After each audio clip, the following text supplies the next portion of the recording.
До всички майки в това положение, които оставате без кръст. Мамчета, умирах от болки в кръста. Това е постоянно по цял ден. Аз ходя така и той ходи напред-назад, напред-назад. Мазах се с кремчета, пих хапчета, трових се. Докато моята консултантка не ми препоръча да пробвам техните пластири. Аз си вземах и от двата вида, понеже единия е за болки, другия е противовъзпалителен.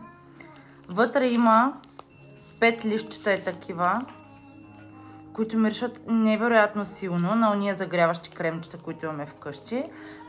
Режа си го както преценя, както ми е добре и си залепям от двете страни на болката, не по гръбначния стълб, от двете страни така на точките. Лично аз реших да си ги сменям. Единия ден лепя от едното, другия ден лепя от другото и така